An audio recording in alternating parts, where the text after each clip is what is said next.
The photographer's hands were shaking so badly, he almost dropped his camera. Kurt Cobain had just climbed into a coffin and asked to be photographed like a corpse. 2 months later, he would be dead, and everyone in that Los Angeles studio would spend the rest of their lives wondering if they could have stopped it. February 1994. The photography studio on Melrose Avenue was unnaturally quiet that morning. Yuri Lenket had photographed hundreds of musicians in his career, from jazz legends to punk icons. But something about this session felt different, wrong. Like he was documenting something that shouldn't be captured on film. Kurt Cobain was 2 months away from death, and somehow everyone in that studio could feel it. The air itself felt heavy that morning, wrong. Like the universe was trying to warn them about something they couldn't quite understand yet. But what happened over the next 3 hours would haunt every person in that room forever. The photoshoot had been scheduled for weeks. A major magazine wanted fresh images of Nirvana for an upcoming cover story. Standard celebrity photography work, the kind Lenket had done 1,000 times before. But when Kurt walked through the studio door that February morning, the veteran photographer felt his stomach drop. Kurt looked like a ghost. Not metaphorically, not poetically. Actually, like someone who was already halfway between this world and the next. His skin had that translucent quality you see in hospital patients. His eyes were sunken so deep that the shadows made his face look like a skull. He moved slowly, carefully, like someone whose body was barely holding together. Lenket had been briefed by Kurt's management about his recent struggles, the heroin addiction, the suicide attempt in Rome just weeks earlier, the intervention attempts. But nothing prepared him for what walked into his studio that morning. This wasn't a troubled rock star having a bad phase. This was someone who had already made a decision, and Lenket was about to become an unwilling witness to that decision. Kurt arrived alone, which was unusual. Most celebrities brought handlers, managers, friends, but Kurt came by himself, carrying nothing but a leather jacket and that haunted expression that would define the final images of his life. He shook Lenket's hand with a grip so weak it felt like touching paper. The shoot started normally enough. Standard rock star poses, Kurt against white backgrounds, trying different jackets, different expressions. But Lenket noticed something disturbing through his camera lens. Kurt wasn't really there. He was posing, yes, moving when directed. But his eyes were completely empty, like photographing a mannequin that occasionally blinked. About an hour into the session, Kurt asked for a break. He disappeared into the bathroom for 20 minutes. When he came back, his pupils were different. The photographer didn't need to ask what had happened. Everyone in the music industry knew the signs. That's when everything changed. Kurt's eyes locked onto something in the corner of the studio, a vintage coffin that Lenket kept as a prop for Gothic-themed shoots. For a moment, Kurt just stared at it. Then he walked toward it slowly, running his fingers along the wooden edge. "Can I get in that?" Kurt asked, his voice flat and emotionless. "I want you to photograph me in the coffin." Lenket froze. Every instinct told him to say no, to put down his camera, to ask Kurt if he was okay. But he didn't do any of those things. He watched as Kurt climbed inside the casket, arranging himself like he was practicing for something. Hands folded across his chest, eyes closed, completely still. The photographer raised his camera with shaking hands and started shooting. Through the viewfinder, he watched Kurt Cobain lie perfectly still in that coffin, looking exactly like a corpse. Not like someone posing, like someone who had already left. "I knew right then," Lenket would say years later, "I knew I was photographing a dead man." He wasn't posing for effect, he was showing me what was coming. And I kept shooting because I didn't know what else to do. But here's the part that makes this story even more disturbing. Kurt was specific about the shots. Very specific. He wanted certain angles, certain lighting. He wanted his hands positioned just so across his chest. He wanted his hair arranged to partially cover his face. Every detail was intentional, controlled, rehearsed. This wasn't spontaneous artistic expression. This was planning. The session continued for another hour, but the energy had shifted completely. Kurt barely spoke. He moved through poses mechanically, like a puppet being controlled by invisible strings. At one point, he asked Lenket if he believed in ghosts. The photographer, unsettled, said he didn't know. Kurt nodded slowly. "I think I'm becoming one," he said. "I think I'm already gone, and nobody's noticed yet." Those words hung in the air like smoke. Lenket wanted to say something, wanted to put down his camera and ask if Kurt needed help. But he didn't. He kept shooting. Professional distance. That's what he told himself. Stay professional. That decision would haunt him for the rest of his life. Then the studio door flew open. Courtney Love stood in the doorway, her eyes scanning the room until they landed on Kurt climbing out of the coffin. Her face went white, then red. Then she exploded. "What the fuck is this?" She screamed at Lenket, storming toward him. "What kind of sick shoot are you doing? This isn't art. This is exploitation. You're photographing my husband in a fucking coffin." The entire studio froze. Assistants stopped moving. The lighting technician stepped back from his equipment. Nobody knew what to do. Kurt didn't defend the photographer, didn't explain. He just stood there, watching Courtney rage, with that same distant expression he'd worn all day. Like he was watching a movie instead of living his own life. "Kurt, what the hell are you doing?" Courtney grabbed his arm, her voice shifting from anger to desperation. "Why are you doing this? Talk to me, please." For a moment, something flickered in Kurt's eyes. Pain, exhaustion, something that looked almost like an apology. His mouth opened like he was going to say something. Everyone in the room held their breath. But he didn't answer. He just grabbed his jacket and walked toward the door. Courtney followed him, still yelling, still demanding explanations. Their voices echoed through the studio hallway, a screaming match that the assistant photographers tried not to hear. But everyone heard it. Everyone heard her begging him to explain. Everyone heard her asking what was wrong, and everyone heard his silence. That silence would haunt everyone who witnessed it. Lenket stood alone in his studio, looking at the coffin where Kurt Cobain had just been lying, looking at his camera, knowing what images were stored inside, and knowing with absolute certainty that he had just documented something terrible.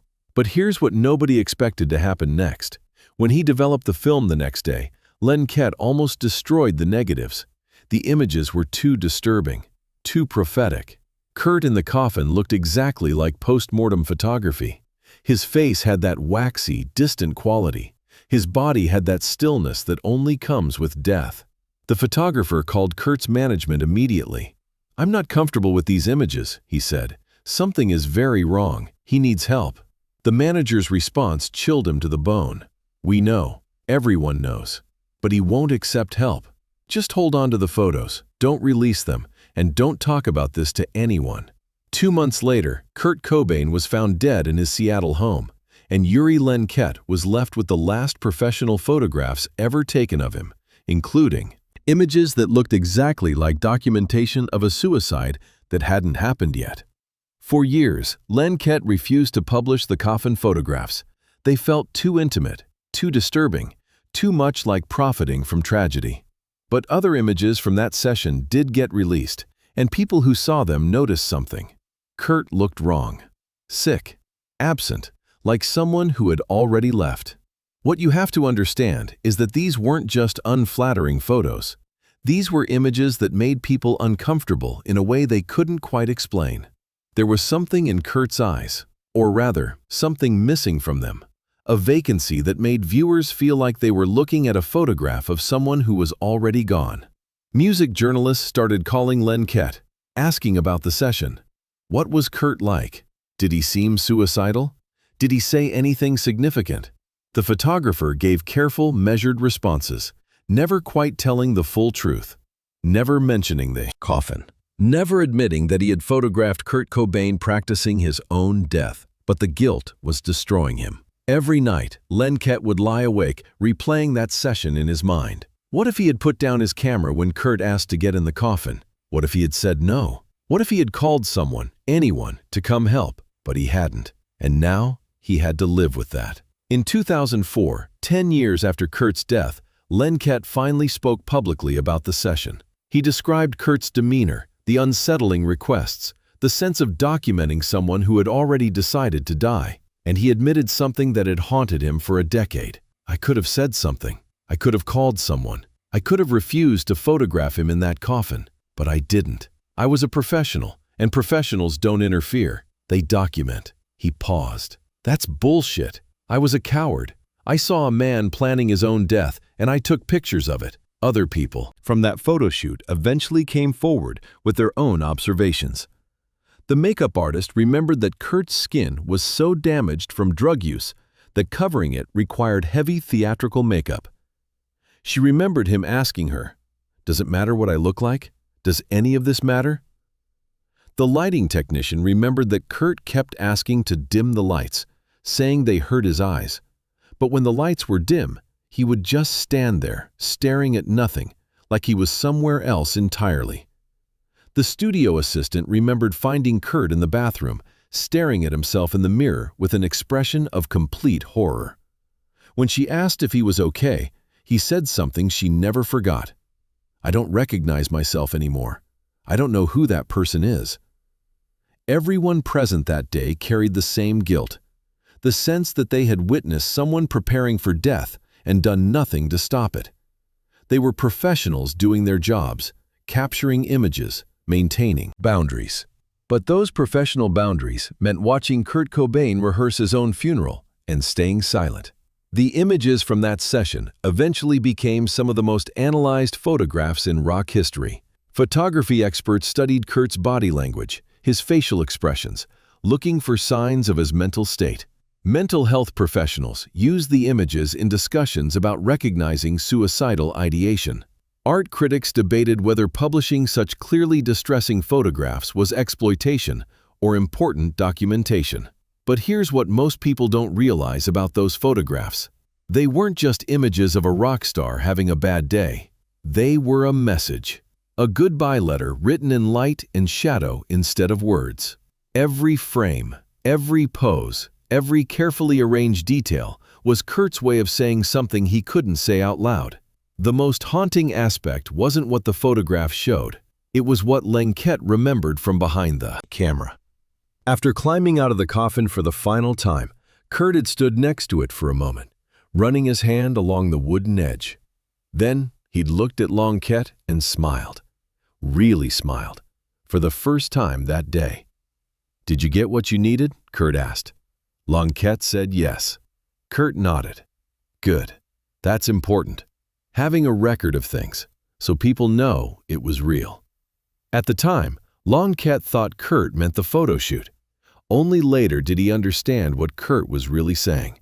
He was creating evidence, documentation, a visual record that would make sense to people after he was gone. That smile haunted Lenket more than anything else from that day. Not the coffin, not the empty eyes, not the disturbing requests, but that final smile. The smile of someone who had finished something important. The smile of someone who was at peace with a terrible decision. When news of Kurt's death reached Lenket on April 8, 1994, the photographer didn't feel surprised. He felt horrified, devastated, guilty, but not surprised. He'd known. On some level, everyone in that studio had known. They'd photographed the preparation for a suicide and called it art direction. The final photograph from that session shows Kurt from behind, walking toward the studio door. His shoulders are hunched, his head is down. The leather jacket hangs loose on his frame. He looks small, vulnerable, utterly alone despite being surrounded by people. It's an image of someone walking away from everything, toward something else, something final. "I should have stopped him," Lenket said in his final interview about that day. "Not from leaving the studio, from leaving everything. I should have put down my camera and been a human being instead of a photographer. I should have asked him if he needed help. But he didn't. Nobody did." And 2 months later, Kurt Cobain was dead at 27, leaving behind images that documented his final descent, including photographs of him lying in a coffin, looking exactly like he would look in death. Beautiful, tragic, and utterly alone. 27 years old, the same age as Jimi Hendrix, the same age as Janis Joplin, the same age as Jim Morrison. Another brilliant artist lost too soon, another voice silenced before its time. But unlike those other deaths, this one had been documented, photographed, preserved in images that showed exactly what was coming. The story of Kurt Cobain's final photo shoot reminds us that sometimes the most important thing we can do is break professional boundaries and ask a simple question. Are you okay? Do you need help? We all encounter people who are struggling, people who show signs that something is wrong, and too often we stay silent. We don't want to intrude. We don't want to make things awkward. We tell ourselves it's not our place. But sometimes being human is more important than being professional. Sometimes putting down our cameras, our phones, our distractions, and simply asking if someone needs help can make all the difference. Those 15 photographs of Kurt in the coffin remain mostly unseen. Images so disturbing that most have never been published. A permanent reminder of the day a photographer knew he was photographing a ghost and didn't do anything to bring him back to life. The music industry was forced to reckon with what happened. How many warning signs had been missed? How many people had seen Kurt struggling and looked away? How many professionals had prioritized their work over basic human compassion? Lenket eventually started speaking at photography conferences about ethics and intervention. He told the story of that February morning over and over, not because he wanted attention, but because he wanted other photographers to learn from his mistake. When you see someone in crisis, he would say, put down your camera. Be a human being first.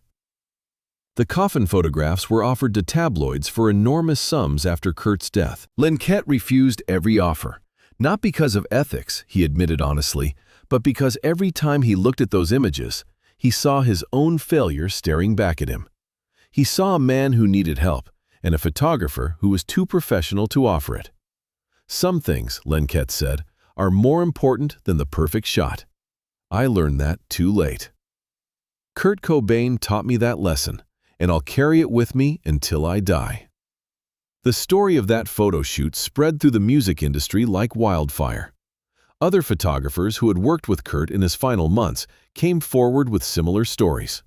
They all described the same distant look, the same unsettling requests, the same sense that they were documenting someone who had already made peace with leaving. And they all carried the same question that would never be answered. What if someone had just asked him if he was okay? If this haunting story moved you, make sure to subscribe and hit that thumbs up button.